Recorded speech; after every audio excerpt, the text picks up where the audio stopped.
I'm looking at the headlines right now. Canada's economy shrinks in second quarter as exports crushed. And here's something, it's kind of in a way close to home for me. Crown Royal Bottler shutting down Ontario plant, shifting some operations to U.S. This Crown Royal Bottler, it's been around for a long time. It's in the Windsor area.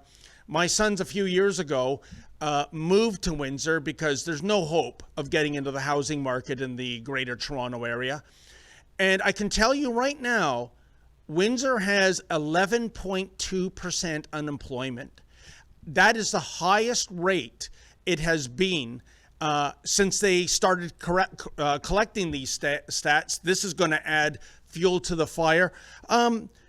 Kirk, I thought we voted in Captain Canuck on April 28th. I thought elbows up. He was going to sort this mess out with the big bad orange man to the south. What happened? Well, this is the problem when you essentially glorify your resume, then say it's a crisis, and then shut the government and go on vacation. It's absolutely insane what's been happening. If you see a crisis, you don't stop working, you actually go get things built. Ontario as a whole has had a growth in unemployment every single year. This year, they've barely created 60,000 new jobs. New full-time jobs. That's our largest province of 10 million plus people. So there's essentially no jobs being created in Canada. The payroll employment for last reading was that Canada's actually lost 32,000 jobs, almost 33. So, and we're still issuing crap load of foreign worker visas. It's absolutely insanity. Yeah. We have the worst youth unemployment essentially ever in Canada's history. And our kids can't get a job. They can't put work experience on their resume. They can't build up skills to advance themselves into the economy.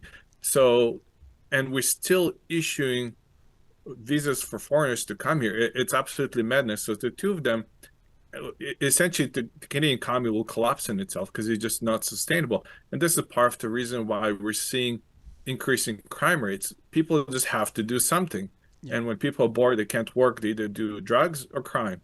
And right now, Canada has 3.2 people unemployed for every job vacancy there is. So, which is absolutely insane stats. And this is probably one of the worst stats, and one of the most important stats to look for, because as that number grows, we essentially have less jobs and more people looking for jobs. And those are the official people into labor force. We have probably a couple million people that are not officially not in the labor force. So the true numbers are quite more alarming than they are. And if you cut out, if I can just add one more point, David, remember, this is with record deficit spending.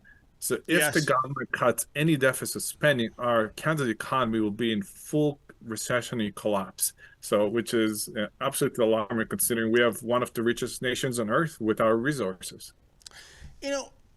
Daniel, what do you make of this? Because the way Mark Carney was sold to us, he was going to be our savior. He was going to be the adult in the rule. He's a genius. He was the Bank of Canada and the Bank of England governor, don't you know? And yet his apologists, after more than 100 days of doing nothing, they will say, well, come on, look at Donald Trump. He's unhinged. He's a moving target. He changes his mind every 24 hours. Well, that may or may not be true, but I'll tell you this, dozens of countries around the world, including Mexico, have struck a deal with the United States of America. If they can do it, why can't Mr. Brainiac pull off what he promised to do back in April? Because he doesn't want to. I agree. I think he recognized that winning the election was incumbent upon him being positioned as the correct solution to the threat posed by Donald Trump. I think that the Conservative Party really dropped the ball, as did the media with, they'd ask one very good question of whether or not he was in conflict. It's always bothered me that he is absolutely, without a doubt, the richest prime minister in Canadian history. He has a massive stock portfolio. You tell me how someone can amass a stock portfolio that is at least in the tens of millions of dollars that would not be impacted by dropping a carbon tax completely. Unilaterally, with no parliamentary, he just signed a BS piece of paper in the office. It looked like a presidential order, held it up and went, look, no more carbon tax. And by the way, this also is definitely not impacting my stock holdings. There's no way that's possible. He ridiculed the journalist. I had a huge issue with that. The fact that no one's made more of that bothers me, but I also think the Conservatives dropped the ball with regard to the dude is Donald Trump. The guy worked on Wall Street in an investment banking firm down the street from Donald Trump's office. Why do you think Donald Trump and him get along so well? They have the same background. Yeah. He's a finance bro. He is a boomer finance bro who has millions and millions of dollars. Who does that remind you of? Donald Trump.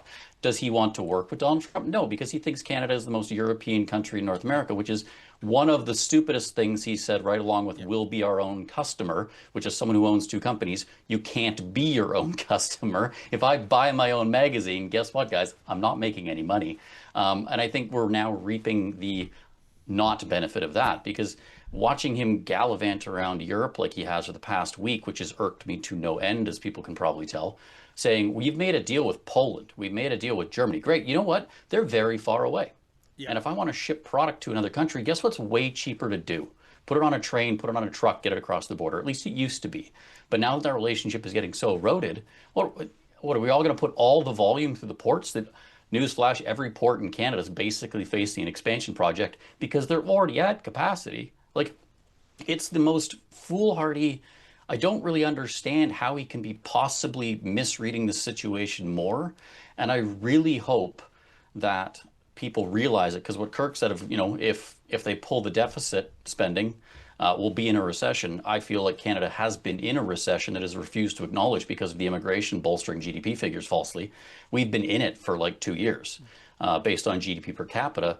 We are at the critical point of, if we don't address it, because we're effectively 2 years deep in this with higher stakes than before because we have more people using our infrastructure, we're going to be in a recession unlike one we've ever seen, that I think will make 2008 look like an absolute cakewalk, because we don't really have any industry left. It's all real estate. If that starts to collapse and people stop seeing it as investment, I don't know. I think we're going to look at something more like a Greece situation than a 2008 recession.